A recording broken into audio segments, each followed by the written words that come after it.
Si Clara Marie Quinto ay ang definisyon ng isang perpektong babae, isang matalinong pediatrician, maganda at nagmula sa marangyang pamilya. Ngunit sa likod ng kanyang malamig at profesional na anyo ay isang pusong walang karanasan sa pag-ibig. Ang kanyang tahimik na mundo ay gumuho ng dahil sa isang gabing hindi sinadya na nagdala sa kanya sa piling ni Juan Lennon de Silva. Si Lennon ay isang papasikat na bilyonaryo, isang playboy na kinatatakutan bilang red flag ng karamihan. Nang mabuntis si Clara, pinakasalan siya ni Lennon, ngunit ang kasal na iyon hindi naging paraiso. Ito ay naging isang gintong kulungan kung saan si Clara ay lihim na asawa lamang. Isang aninong inuuwian para sa init ng katawan ngunit hindi pinipili sa harap ng publiko. Ang huling hibla ng pag-asa ni Clara ay tuluyang naputol nang makunan siya. Ang dating malamig na si Lennon ay naging malupit. Sinisi nito ang katanghan ni Clara sa pagkawala ng kanilang anak. Sa loob ng 3 taon, tiniis ni Clara ang mga masasakit na salita at ang mga balitang nailink sa asawa sa iba't ibang babae. Siya ang dakilang martir hanggang sa muli na magsalita ang tadhana. Sa gitna ng hiling ni Lennon para sa isang annulment, natuklasan ni Clara na muli siyang nagdadalang tao. Sa pagkakataong ito, hindi na siya magpapakaapi. Sa pag-alis niya patungong Visayas, dala ang kanyang lihim na anak, muling babangon ang tunay na Clara Marie Quinto. Hindi lang siya isang hamak na doktor, siya ang tagapagmana ng isang imperyong mas makapangyarihan pa sa kumpanya ni Lennon. Ngayong ang bilyonaryo na ang nagmamakaawa, sapat na ba ang mga luha ni Lennon para pawiin ang mga taon ng pagdurusa ni Clara? O huli ng lahat para sa lalaking itinaboy ang tayong babaeng tunay na nagmahal sa kanya? Isang kwento ng pagtitiis, pagbabalik loob at ang matamis na paniningil ng isang pusong itinaboy. Ang bawat patak ng ulan sa labas ng penthouse ay tila sumasabay sa mabigat na tibok ng puso ni Clara Marie Quinto. Sa loob ng 3 taon, ang mansong ito na dapat ay naging tahanan nila, nagsilbing isang gintong kulungan. I want an annulment, Clara. Ang mga salitang yon hindi pabulong. Hindi rin to pasigaw. Ito ay binitawan ni Juan Lennon de Silva ng may pinalidad, malamig, direkta at walang bahid ng pag-aalinlangan. Nakatayo siya sa harap ng malawak na glass wall. Natatanaw sa mga ilaw ng syudad ng Makati. Ang kanyang mamahaling suit ay walang gusot tulad ng kanyang mukha na tila gawa sa marmol. Lennon, gabi na. Pagod ka lang sa opisina. Pigil ng ngiti ni Clara habang inilalapag ang tasa ng tsaa sa lamesa. Nanginginig ang kanyang mga kamay. Humarap si Lennon sa kanya. Ang dating mapaglarong mga mata ng playboy na minahal niya ay wala nang makitang kahit anong init. Hindi ko na kayang manatili sa kasal na to. Our marriage has always been a lie at alam mo yan wala sa simula. We only got married because of that mistake. Mistake? Parang tinaksil ang pandinig ni Clara. Ang anak natin tinatawag mong mistake? Ang pagkakaroon mo ng anak sa akin ng pagkakamali, pagtatama ni Lennon. At ang mas malaking katangahan ay ang hindi mo pag-iingat kaya nawala ang bata. You were a pediatrician, Clara. You should have known better. Pero dahil sa kapabayaan mo, nawala ang tanging dahilan kung bakit ako nanatili dito. Napahawak si Clara sa gilid ng mesa. Ang sakit ng panunumbat ni Lennon ay mas matindi pa kaysa pisikal na sakit na naramdaman niya nung gabing mawala ang kanilang sanggol. Di nito alam kung gaano niya isinumpa ang sarili, kung gaano niya iniyakan ang bawat segundo ng pagkawala ng anak nila. 3 taon, Lennon. 3 taon na kong nagsilbi sa'yo. Lihim ang kasal natin dahil ayaw mong masirang image mo bilang most eligible bachelor.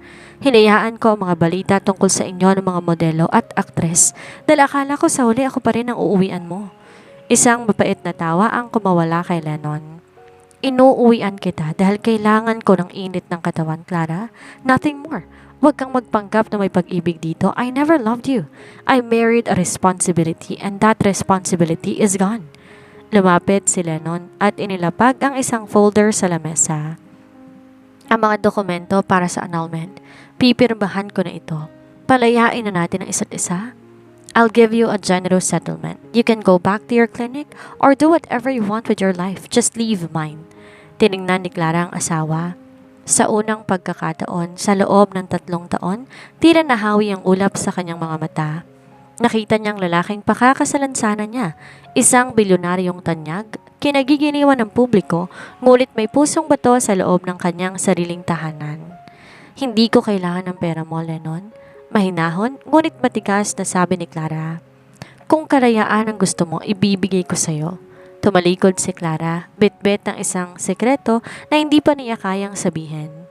Sa ilalim ng kanyang maluwag na damit, alam niya may muling nabubuong buhay. Isang pagkakataon na hindi niya hahayaang makuha o masira ni Lennon. Tandaan mo ang gabing to, Lennon. Huling sambit ni Clara bago siya pumasok sa kanilang silid.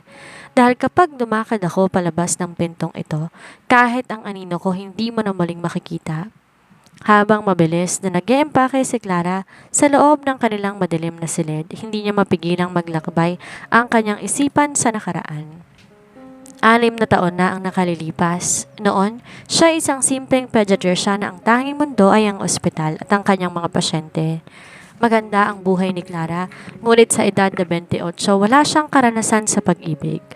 Wala siyang panahon para sa mga laro ng puso hanggang makilala niya ang matalik na kaibigan ng kanyang pinsan, si Juan Lennon de Silva.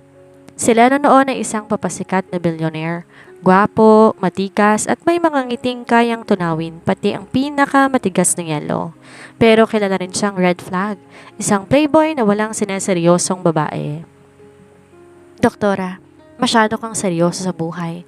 Minsan, kailangan mo ring uminom at mag-enjoy, sabi ni Lennon sa kanya noon sa isang charity gala.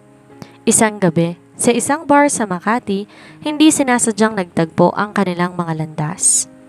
Broken-hearted si Lennon dahil sa isang business deal na hindi naman natuloy, habang si Clara naman ay pagod mula sa isang mahabang shift. Dahil sa alak at bugso ng damdamin, ang gabi na dapat ay simpleng pagkakaibigan lamang ay nauwi sa isang mainit na tagpo sa itang hotel room. Para kay Clara, yon ang unang pagkakataon na binigay niya ang sarili sa ibang lalaki. Para kay Lennon, akala niya isa lang tong ordinaryong one-night stand. Ngunit makalipas ang 2 buwan, nagbago ang lahat. Pregnant? Gulat na tanong ni Lennon nang harapin siya ni Clara sa kanyang opisina. I'm sorry, Lennon. Hindi ko rin to ginusto. Mahinang sagot ni Clara habang nakayuko.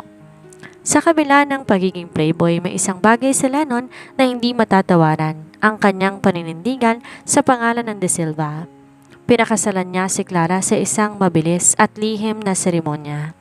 I will marry you, Clara. I will provide everything for you and the child, pero wag kang aasa na magiging normal na mag-asawa tayo. Malamig na sabi ni Lennon bago sila magpalitan ng sumpa. Sa simula, akala ni Clara magiging maayos ng lahat. May mga gabi doon na tila nagiging malapit sila. Lennon would only touch her belly and whisper to their baby. Clara thought she was finally winning his heart. Pero gumuho lahat ng isang hapon na dulas si Clara sa hagdan ng kanilang mansyon. Nagising na lang siya sa ospital, wala nang kanyang dinadalang anak. Simula noon, ang dating malamig na si Lennon ay naging kasing lamig na ng yelo. Doon nagsimula ang panunumbat. Doon nagsimula ang paglayo ng loob nito. Doon naging asawa lang kapag kailangan si Clara.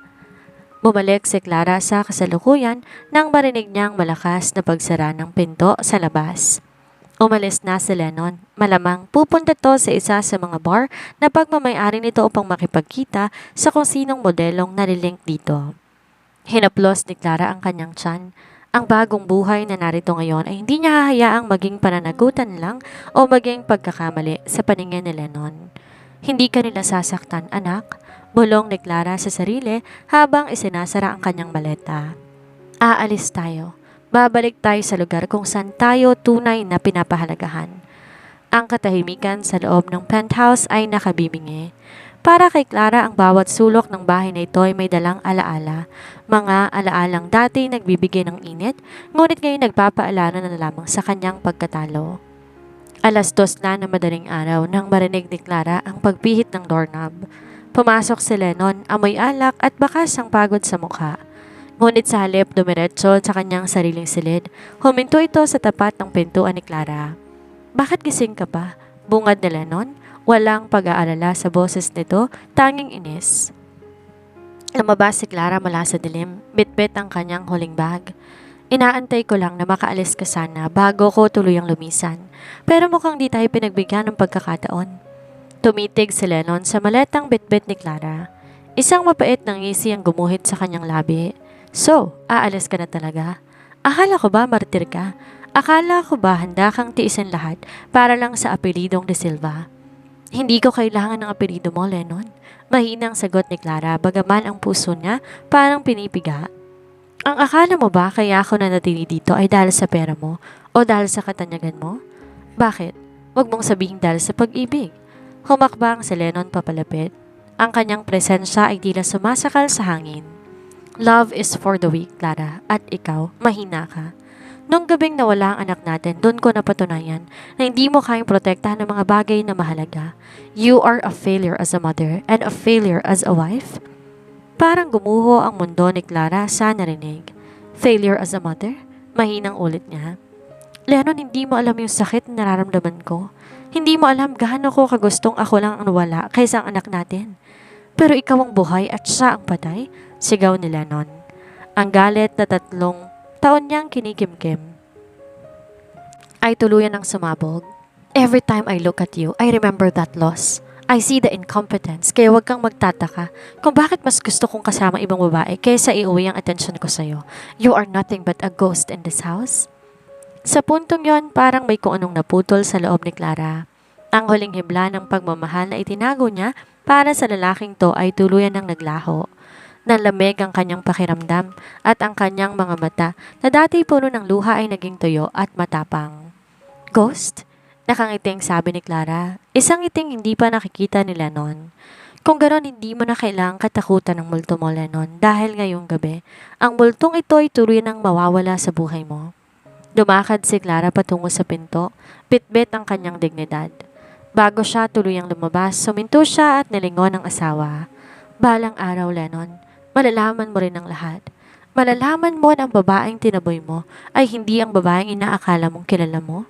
At kapag dumating ang araw na yon, sisiguraduhin ko, kahit dulo ng aking daliri, hindi mo na mahahawakan. Go! Singhal ni Lennon, sabay bato ng hawak niyang baso sa padera. Umalis ka na at huwag ka nang babalik. I don't need you. Di na lumingon si Clara. Lumabas siya ng penthouse habang ang tunog ng nabasag na kristal ay umaalingaw sa kanyang pandinig. Sa pagbaba niya ng elevator, hinaplos niya ang kanyang tiyan. Anak, lalayo tayo. Hindi tayo para sa mundong ito. Dadaling kita sa lugar kung saan ang pag-ibig ay hindi isang obligasyon at ang pagkakamali ay hindi isang kasalanan. Lulan ng kanilang sasakyan, tinawagan ni Clara ang isang numero na matagal na nang hindi idinadayal. Papa, it's me, Clara. Uuwi na ako sa Iloilo. Susunduin ko ng koronang matagal ko nang iniwan. Ang hangin sa Iloilo ay may halong alat ng dagat at tamis ng asukal. Isang pamilyar na yakap na matagal ay pinagkait ni Clara sa kanyang sarili.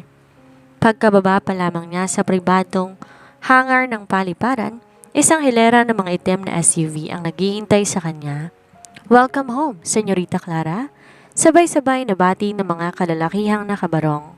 Ang mga bodyguard na matagal nang nakatalaga para sa kanyang pamilya. Isang matandang lalaki na may tindig militar ang lumabas mula sa pinakagitnang sasakyan.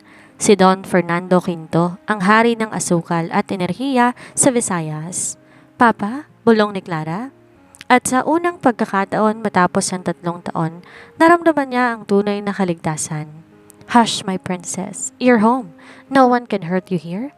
Mahigpit siyang niyakap ng ama. Let that De Silva rot in his skyscraper. Dito sa atin siya ang walang halaga. Samantala sa Maynila, nagising si Lennon na may matinding hangover at masamang timpla. Inaasahan niyang paglabas siya ng kwarto may mainit na kape at tahimik na Clara na naghihintay sa kanya. Pero ang penthouse ay malamig at bakante. Napansin niya ang folder sa lamesa. Nakapirma na ang annulment papers, walang settlement na hinihingi, walang kahit anong kondisyon. Kasama nito ang singsing na ibinigay niya, ang tanging bagay na nag-uugnay sa kanila. Magtatampo lang yan. Babalik din pagkatapos ng 1 linggo. Bulong ni Lennon sa sarili. Sanay siya na si Clara ang palaging sumusuko. Sinusubukan niyang tawagan ang numero nito. The number you dialed is no longer in service. Anong laro to, Clara? Ines na untag niya. Tinawagan niya ang kanyang private investigator. Hanapin mo si Clara Marie Quinto. Ngayon din. Sir, tungkol po kay Ma'am Clara. Nauutal na sagot na investigator makalipas ang ilang oras. Di po namin siya mahanap sa dati niyang clinic at ang lahat ng record niya bilang pediatrician tila binura o nirestrict ng isang mataas na security clearance. Kumunot ang noo ni Lennon. Security clearance? Para sa isang hamak na doktor.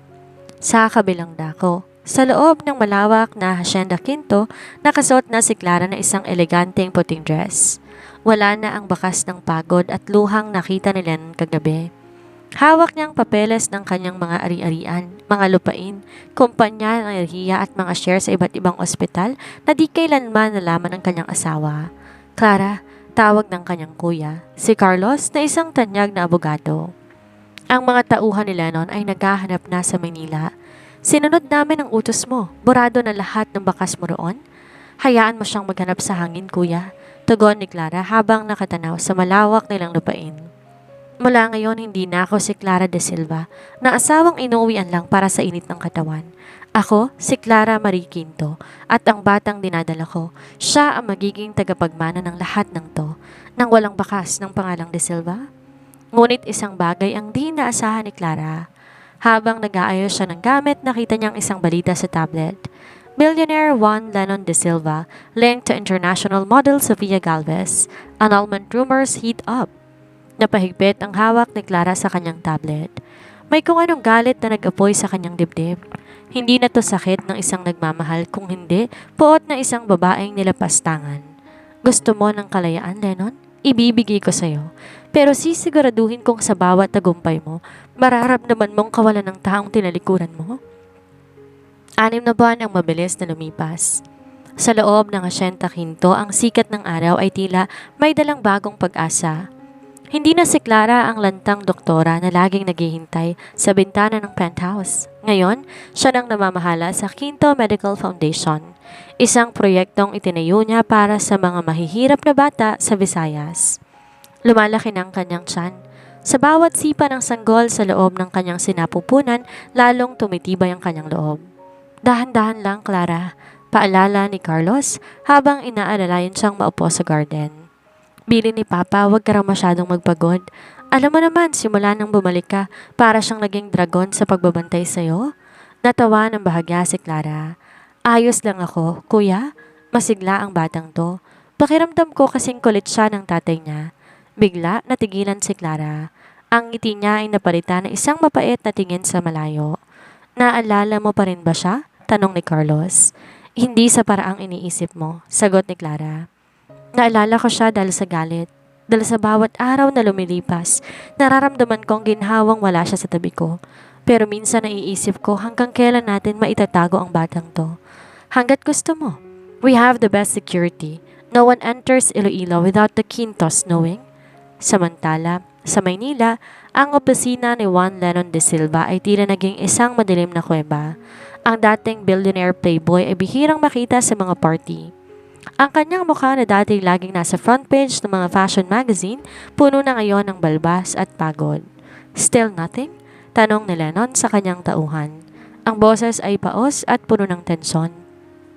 Sir, parang naglaho si Ma'am Clara. Wala siyang bank transactions, walang social media at wala ring record na lumalabas siya ng bansa gamit ang kanyang pasaporte. Ulat ng investigator. It's as if someone with massive power is scrubbing her footprints. Naihiramos ni Lennon ang kanyang mga kamay sa kanyang mukha. Di siya po pwedeng maglaho lang ng ganun. She's a doctor. She has to work somewhere.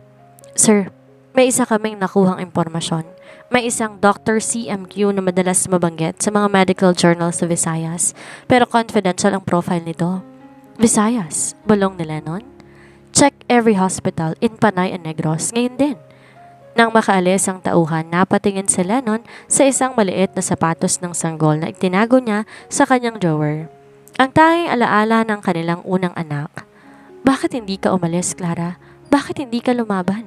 Bulong niya sa hangin. Ngunit ang di alam ni Lennon, hindi na si Clara ang babaeng lalaban para sa kanya. Si Clara ngayon ay laban sa kanya. Isang gabi, habang nanonood ng balita si Clara, nakita niya ang mukha ni Lennon sa TV. May kasama tong magandang babae sa isang charity event. Ngunit ang napansin ni Clara ay ang itsura ni Lennon. Mukha itong hapo at tila nawawala sa sarili. Hindi bagay sa iyong maging malungkot, Lennon, sabi ni Clara sa screen habang hinahaplos ang kanyang tiyan. Dahil ang tunay na paghihirap ay magsisimula pa lang kapag nalaman mo na kung anong tinapon mo. Bigla, sumakit ang tiyan ni Clara. Hindi ito ordinaryong sipa. Napahawak siya sa sandalan ng upuan. Nani, Papa, tawag niya. Ang lihim na pintig sa kanyang sinapupunan ay di na nagmamadaling makita ang mundo. Ngunit sa pagmamadaling ito, may panganib na nagbabanta. Isang panganib na maaaring magpabago sa plano ni Clara na magtago habang buhay. Mabilis ang takbo ng puting ambulansya patungo sa Quinto Medical Center. Sa loob, pawis na pawis si Clara habang hawak ang kamay ng kanyang nani Rosa. Huminga ka ng malalim, Clara. Hindi ka pa pwedeng manganak, 7 buwan pa lang. Nag-aalalang sabi ng matanda. Ang sakit, Nay. Ungol ni Clara. Ang bawat hilab ng kanyang tiyan ay nagpapaalala sa kanya sa trauma ng nakaraan. Ang takot na muling mawalan ay mas matindi pa sa pisikal na sakit na kanyang nararamdaman. Pagdating sa ospital, agad siyang dinala sa labor room. Dahil siyang may-ari ng ospital, ang pinakamagagaling na doktor ang sumalubong sa kanya. Ngunit sa gitna ng kaguluhan, isang pamilyar na boses ang naririnig niya sa hallway. I don't care about your hospital rules. I need to speak with the administrator of the Quinto Foundation. Nanigas si Clara. Alam niya ang boses na yon. Isang boses na naging bangungot niya sa loob ng 3 taon. Lennon, paano to napunta rito? Hindi alam ni Clara na si Lennon ay nasa Iloilo para sa isang biglaang bidding na isang energy plant, isang planta na lingid sa kaalaman niya ay pagmamay-ari rin ng mga Quinto. Habang nasa hallway, galit na galit si Lennon. Kanina pa siya pabalik-balik dahil ayaw siyang harapin ng management. Ngunit napatigil siya na makitang isang stretcher na mabilis tinutulak ng mga nurse. Isang babae ang nakahiga doon, pawis, namumutla, ngunit ang mukhang iyon ang hindi niya malilimutan. Clara? Bulong ni Lennon. Hindi siya makapaniwala.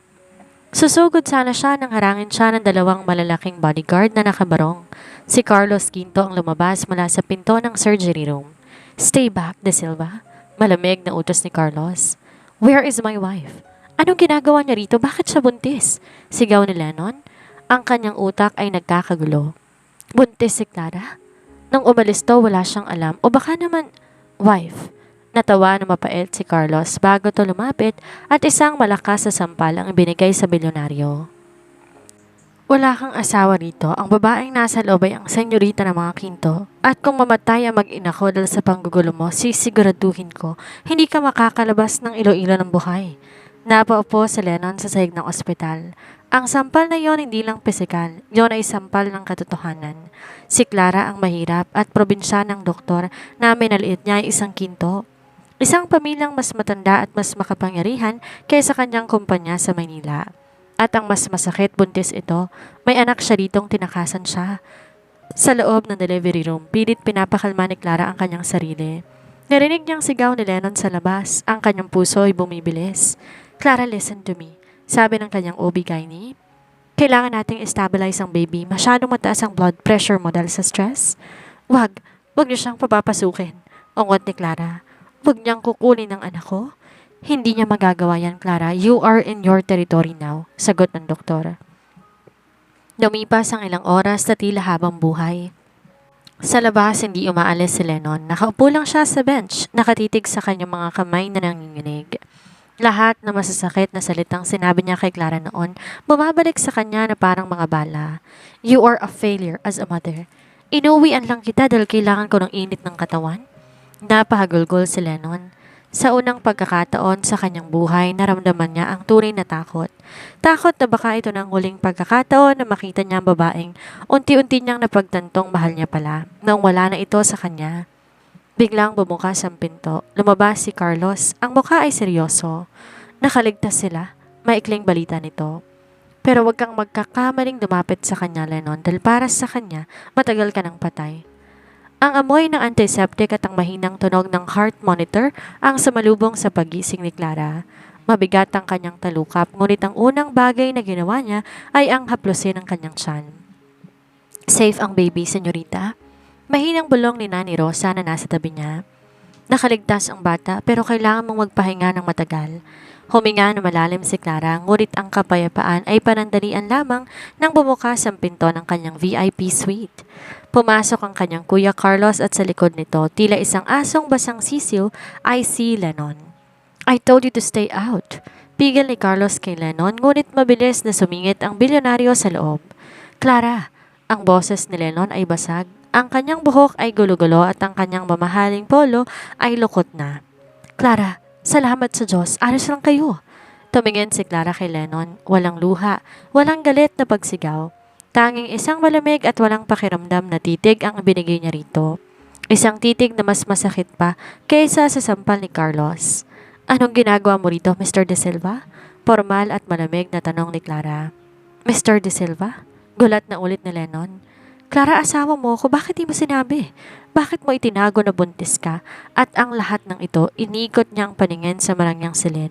Sino ka ba talaga? Sino ko? Isang mapait na ngiti ang sumilay sa labi ni Clara. Ako ang katangahan na itinapon mo sa Manila, Lennon.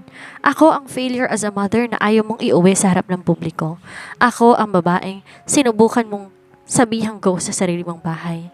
Clara, I was angry. I didn't mean those words. You meant every single word, Lennon. Putol ni Clara sa kanya. Tinago kong pagkatao ko dahil gusto kong mahalin mo ko bilang Clara. Ang babaeng pinili mo pero hindi mo ko pinili. Pinakasalan mo ko dahil sa obligasyon at itinapon. Dahil sa galit, ngayon itong batang to. Haplos ni Clara sa kanyang tiyan. Hindi mo to anak. Quintong apelido niya. Wala siyang kinalaman sa'yo? No, anak ko yan, sigaw ni Lennon. Ang kanyang pagiging possessive ay muling lumabas. Kahit anong mangyari, De Silva ang batang yan. Huwag mong itataas ang boses mo sa harap ng kapatid ko, babala ni Carlos. Humakbang to sa pagitan ng dalawa. Lennon, pirmado mo ng annulment papers. Technically, you are a stranger to her. I will fight for my child. I will bring the best lawyers. Banta ni Lennon, ngunit alam niyang mahinang kanyang posisyon. Lawyers? Natawa si Clara, isang tawang puno ng pangutya. Lennon, nasa teritoryo ka ng mga Quinto. Ang bawat huwes at abogado sa rehiyong ito, kilala ang ama ko. Ang kumpanya mong pinagmamalaki sa Maynila, isang tawag ng ni Papa, mawawalan ka ng supply ng asukal at kuryente. Huwag mong susubukan ang pasensya ko. Napako si Lennon sa kanyang kinatatayuan. Ang babaeng nasa harap niya ay hindi na ang tahimik na doktora na tinitiis lahat ng kanyang pangbababae. Ito ay isang babaeng may kapangyarihan na wasakin siya. Umalis ka na, Lennon. Huling sabi ni Clara bago tumalikod. Bumalik ka na sa Maynila. Bumalik ka na sa mga modelong gusto mo dahil dito sa Visayas wala kang asawa, wala kang anak at higit sa lahat, wala kang halaga. Lumabas si Lennon ng ospital na tila ba pasa ng buong mundo. Habang naglalakad siya sa parking lot, nakita niyang isang billboard sa tapat ng ospital. Quinto International Medical Center, Healing the Future. Doon siya tuluyang nanghina. Ang babaeng tinaboy niya ay ang kaisa-isang reyna na dapat nagmamay-ari ng kanyang puso. Isang linggo matapos ang komprontasyon sa ospital, unti-unti nang bumubuti ang lagay ni Clara. Nilipat siya sa Hacienda Quinto upang doon mag-rehab at masigurado ang kaligtasan ng kanyang pinagbubuntis. Ngunit ang balita tungkol sa lihim na asawa ni Juan Lennon de Silva ay mabilis na kumalat sa Maynila na parang apoy. Sa gate ng malawak na hacienda, isang barangyang sasakyan ang huminto. Bumaba roon si Sofia Galvez, ang international model na matagal nang nalilink kay Lennon at ang pangunahing dahilan ng maraming selos ni Clara noon. Kasama niya ang kanyang manager at ilang bayarang paparazzi. So, ito palang pinagtataguan ng martir na asawa. Maarte at mapanghamong sabi ni Sofia habang nakatingin sa dambuhalang gate. Kala ko naman kung anong butas ang pinagtataguan niya. Probinsya lang pala. Pilit na pumasok si Sofia sa loob. Ginagamit ang kanyang kasikatan upang pasukuin ng mga gwardya, ngunit hindi siya pinalad. Ang mga bodyguard ni Don Fernando ay hindi nadadala sa ganda o sa pagiging sikat. Paalisin niyo yan, utos ni Clara mula sa terrace habang nakasuot na isang silk robe. Hindi na siyang babaeng nakayoko. Clara, lumabas ka dyan, sigaw ni Sofia mula sa malayo. Huwag mong gamitin ang pagbubuntis mo para igapos ang lalaking di ka naman mahal. Lennon wants the annulment, pirmahan mo na tanggapin ang pera para manahimik ka na rito sa bukid ninyo. Dahan-dahang bumaba si Clara. Hindi siya nagmamadali. Bawat takbang niya ay may otoridad. Nang makarating siya sa tapat ni Sofia, ang modelo ay tila naging maliit sa kanyang paningin. Bukid? Nakangiting tanong ni Clara. Sofia, itong bukid na tinatapakan mo mas malawak pa sa pinagsama-samang condo unit na naipundar mo sa pagiging kabit. How dare you? Akmang sasampalin ni Sofia si Clara, ngunit mabilis na hawakan ng isang bodyguard ang braso nito. Huwag mong subukan. Malamig na banta ni Clara. Nandito ka dahil akala mo maaapay mo rin ako tulad ng dati. Pero nalimutan mo yatang isang bagay. This is Iloilo. This is my land. Kinuha ni Clara ang kanyang cellphone at may tinawagan. Cancel all of Sofia Galvez endorsements under the Quinto Group at tawagan ng fashion magazine na pag-aari natin. Alisin siya sa cover ng susunod na issue. I don't want a trashy woman representing my brands. Nanlaki ang mga mata ni Sofia. Quinto Group? Anong pinagsasasabi mo? Hindi mo ba alam? Natatawang sabi ni Clara. Ang kumpanyang pinagtatrabahuhan mo sa nakalipas sa 2 taon ay pag-aari ng pamilya ko. In short, Sofia, I am your boss. And as your boss, you're fired.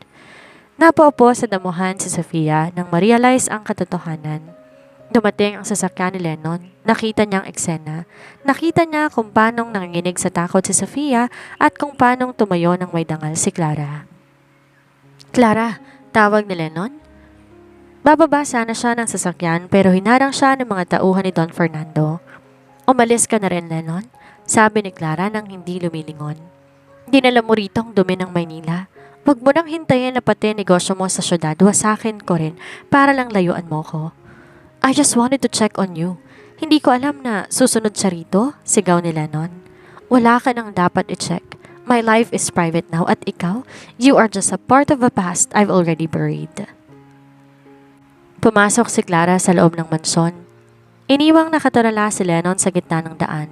Doon napagtanto ni Lennon na hindi lang pala asawa ang nawala sa kanya, kundi ang pagkakataon na maging bahagi ng buhay ng isang reyna. Habang nananatiling matatag ang kuta ni Clara sa Iloilo, ang imperyo ni Juan Lennon de Silva sa Maynila ay unti-unting nakakaranas ng matinding pagyanig.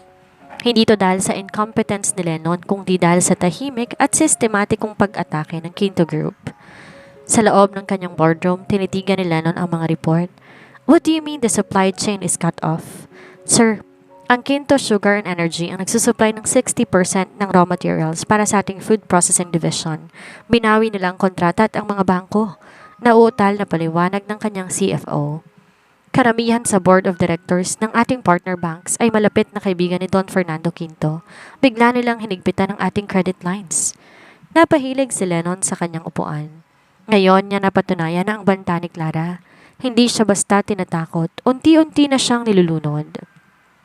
Ngunit imbes magalit, nakaramdam si Lennon ng isang kakaibang paghanga at matinding pagsisisi. I deserve this, bulong niya sa sarili.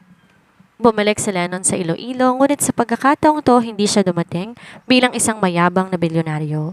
Dumating siya bilang isang lalaking handang magpakumbaba.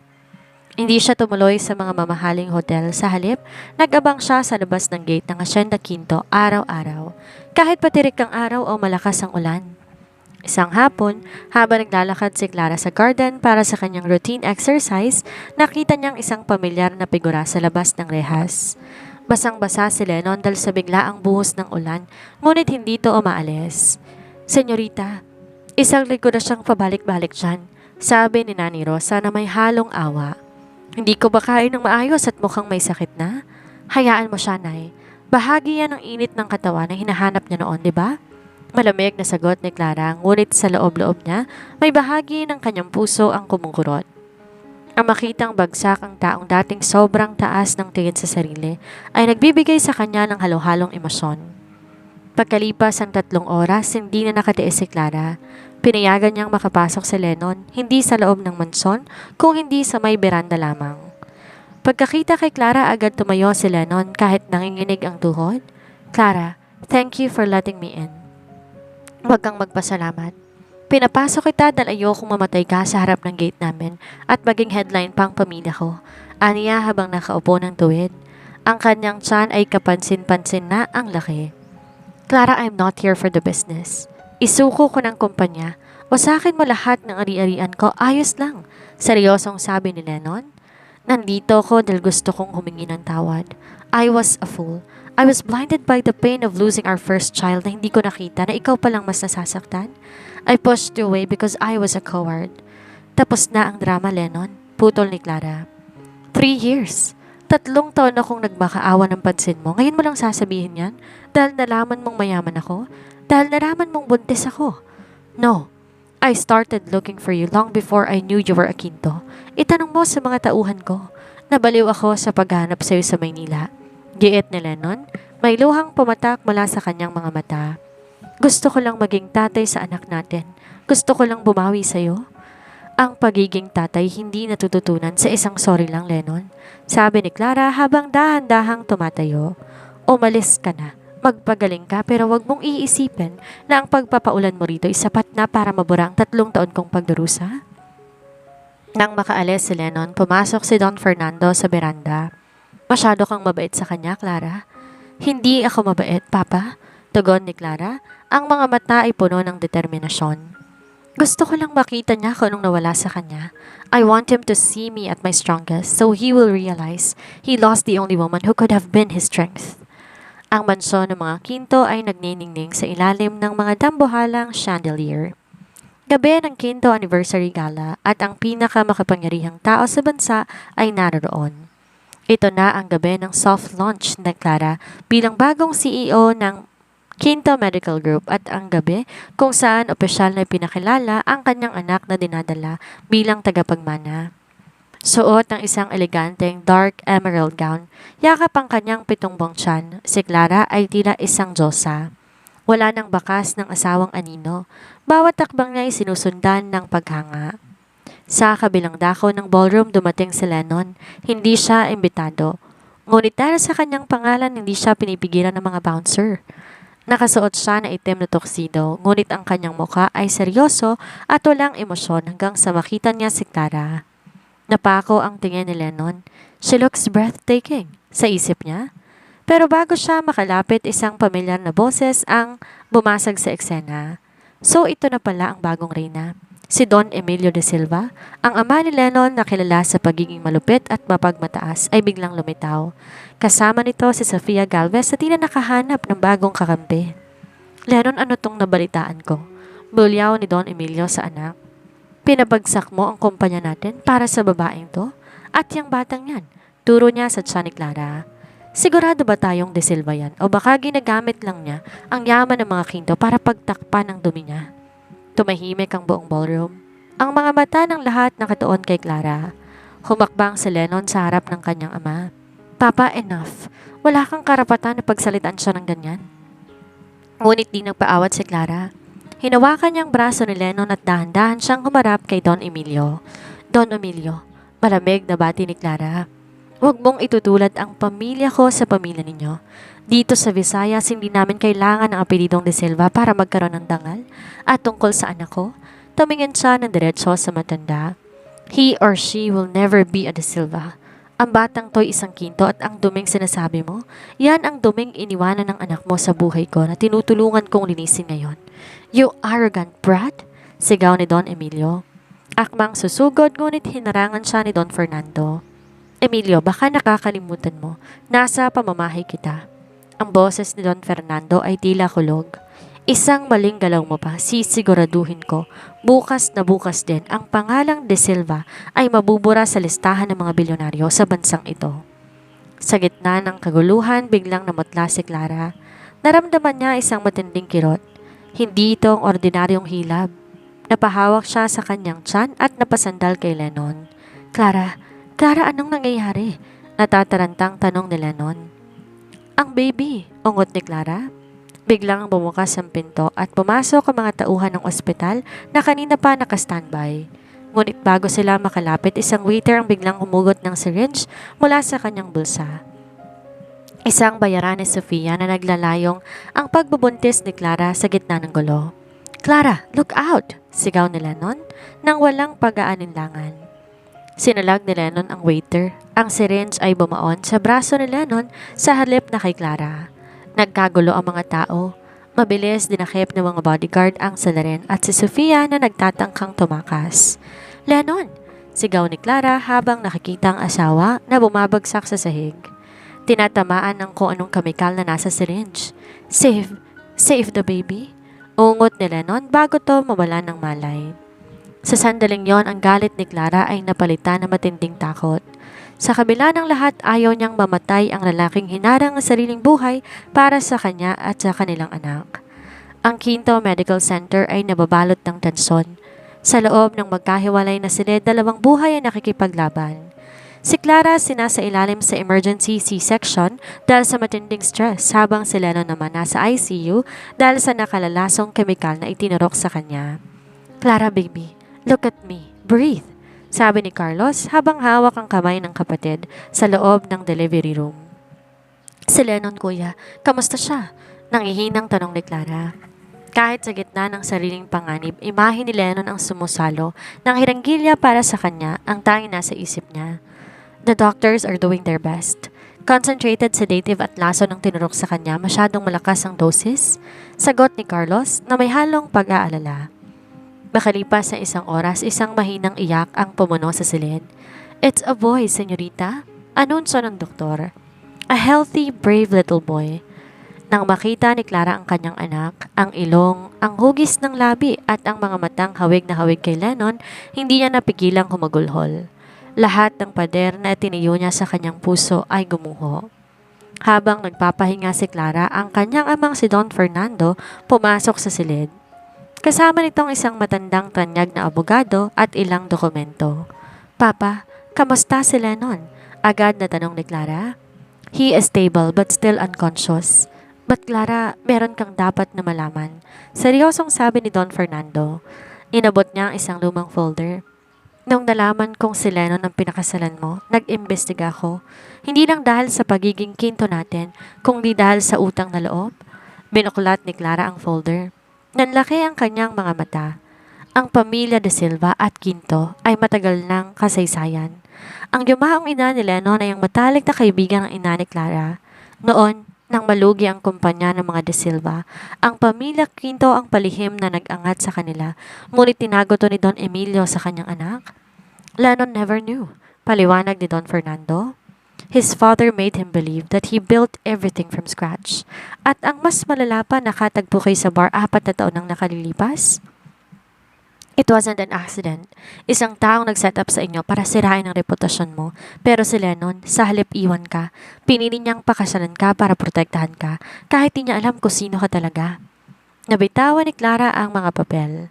Napagtanto niya na si Lennon, sa kabila ng pagiging playboy at red flag, ay naging biktima rin ng manipulasyon ng sariling ama. Ang panlalamig nito nang makunan siya ay hindi dahil sa galit sa kanya, kundi dahil sa sobrang self-loathing. Sinisisi si Lennon ang sarili dahil feeling niya malas siya sa buhay ni Clara. Gusto niyang protektahan ka mula sa tatay niya, kaya kanya itinago sa loob lamang ng 3 taon, dagdag ni Carlos. He thought that by keeping a secret, his father wouldn't see us as a target, but he was wrong. Gamit ang kanyang wheelchair, pilit na nagpunta si Clara sa ICU. Sa likod ng salamin, nakita niya si Lennon na nakakabit sa maraming aparato. Ang tanyag na billionaire ay mukhang payapa, ngunit mahina.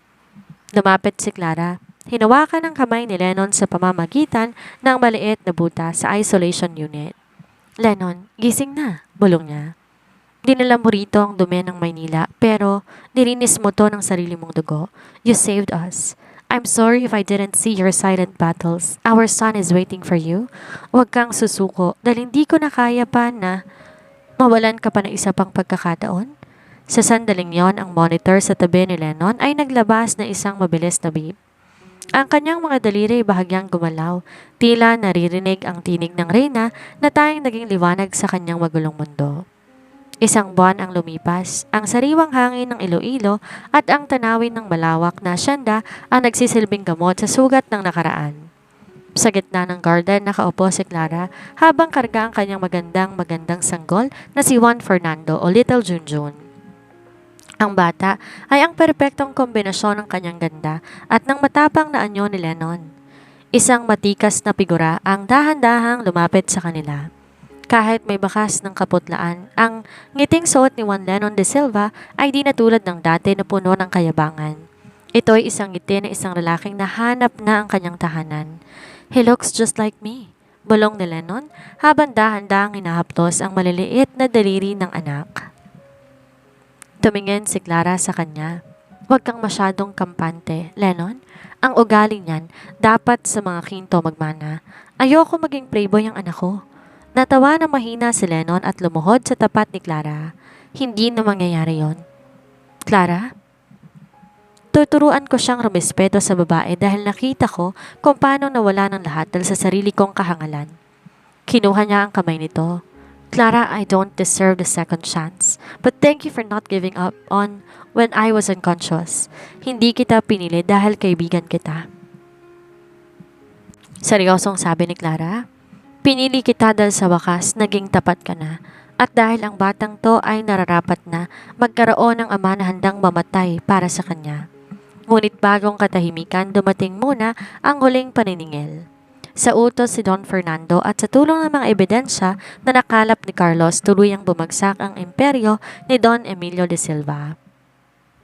Nadiskubre ang mga ilegal na transaksyon nito at ang tangkang pagpatay ng sariling apo at manugang. Si Sofia Galvez naman tuluyan nang nawalan ng karera at nakaharap sa kasong conspiracy to commit murder. Wala na silang magiging laban sa kulungan, Lennon. Sabi ni Carlos, nakakapasok lamang sa garden. Ang hustisya ay para sa mga kinto at ang mga De Silva na nanakit sa pamilya namin ay wala nang puwang sa lipunan. Tumango si Lennon. Wala siyang pagsisisi na talikuran ng kanyang ama. Ang pamilyang binuo niya kay Clara ang tanging kayamanan na nais niyang protektahan. Lennon, tawag ni Clara habang nakatanaw sa papalubog na araw. Anong plano mo? Ang kumpanya mo sa Maynila, wala na. Humarap si Lennon sa kanya. Ang mga mata ay nagniningning sa determinasyon. Hindi ko na kailangan ng Maynila. Kung papayagan mo ko, gusto kong dito na lang sa Visayas. Magsisimula ako bilang manager ng isa sa mga planta ninyo. I want to earn my place here. I want to be just Lennon, ang asawa mo at ang tatay ni Junjun. No titles, no secrets. Hinawakan ni Clara ang pisngi ni Lennon. Ang red flag na playboy noon ay naging green flag na asawa na ngayon. The annulment papers, I burned them. Pag-amin ni Clara. Nandaki ang mga mata ni Lennon. You, what? Ayoko maging secret wife mo ulit, Lennon. Kaya sa sunod na buwan, magpapakasal tayo ulit. Pero sa pagkakataong to, hindi to lihim. Gusto kong malaman ng buong mundo na si Clara Marie Quinto ay asawa ng isang lalaking handang itaya ang lahat para sa kanyang pamilya. Isang matamis at madamdaming halik ang pinagsaluhan ng dalawa sa ilalim ng dapit hapon. Ang kasal na nagsimula sa isang lie at pagkakamali ay nagtapos sa isang wagas na katotohanan. Si Clara hindi na martir. Siya ay isang reynang marunong lumaban, marunong magpatawad at higit sa lahat, marunong pumili ng tunay na pag-ibig. Isang taon matapos ang magkarbong kasal ni Clara at Lennon sa Katedral ng Iloilo, isang pribadong pagdiriwang ang nagaganap sa Isla Fuego. Isang maliit na islang pagmamayari na ngayon ni Lennon at Clara. Ito ang kanilang sanctuary mula sa ingay ng mundo ng negosyo. Lennon, dahan-dahan, baka mahulog si Junjun. Sigaw ni Clara habang natatawang pinagmamasdan ng asawa na hinahabol ang kanilang anak sa puting buhangin. Si Little Junjun na mahigit isang taon na ay mabilis nang tumatakbo. Ang tawa ng bata ay parang musika sa pandinig ni Lennon. Huminto ang bilyonaryo at binuhat ang anak, sabay lundag sa mababaw na bahagi ng dagat. I got you, little man, hiyaw ni Lennon. Wala nang bakas ng malupit na playboy. Ang tanging makikita ay isang mapagmahal na ama na tila natagpuan na ang tunay na kaligayahan. Lumapit si Clara sa kanila, bitbit ang isang tray ng sariwang prutas. Nakasuot siya ng isang simpleng floral sundress. Ang kanyang kagandahan mas lalong nagniningning dahil sa kapayapaan ng kanyang isip. You are spoiled, both of you, biro ni Clara habang pinupunasan ng pawis sa noon ni Lennon. I am not spoiled, Clara. I am just making up for the lost time. Seryosong tugon ni Lennon sabay hila sa bewang ng asawa. Seryoso, Clara. Araw-araw kong pinapasalamatan ng tadhana dahil sa kabila ng lahat ng katangahan ko noon, di ka napagod maging matatag. Hindi ako napagod dahil alam ko may mabuting tao sa likod ng red flag na Lennon na yon. Sagot ni Clara sabay halik sa pisngi ng asawa. Ngunit ang hapon naging mas espesyal nang dumating ang isang helicopter sa isla. Akala nila ng business partners ang darating. Ngunit, laking gulat niya nang bumaba roon ang dati niyang tauhan sa Maynila. Bit-bit ang mga ilegal na dokumento. Sir, ma'am, bati ng kanyang dating sekretary. Nandito na po ang mga papeles para sa Clara Marie Foundation Hospital sa Maynila. Tapos na po ang construction. Tumingin si Lennon kay Clara. You did this? Binangon mo ang pangalan ng kumpanya ko sa Maynila? Hindi ko yon binangon para sa pera, Lennon. Paliwanag ni Clara. Binangon ko yon para may mabalikan ng anak natin balang araw at para malaman ng lahat ng pamilya de Silva ay hindi na anino ng iyong ama. It is now a symbol of healing. Naluha si Lennon. Isang matagumpay na bilyonaryo siya noon pero sa harap ni Clara, palagi siyang nakakaramdam ng pagpapakumbaba.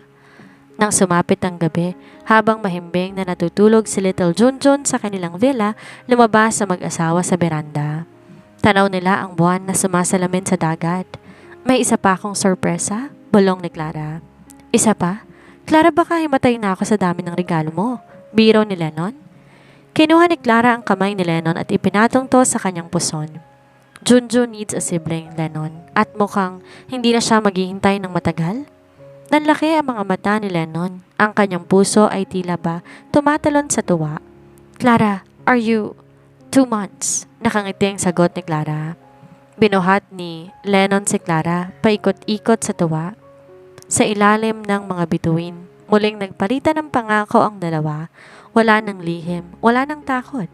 I will love you in every lifetime. Clara Marie Quinto de Silva, anas ni Lennon. And I will always choose you, Juan Lennon de Silva, mula sa simula hanggang sa huli. Ang dating line ng kanilang kasal ay naging isang walang hanggang katotohanan na ang pinakamasakit na nakaraan ay kayang burahin ng isang tapat at matapang na pag-ibig.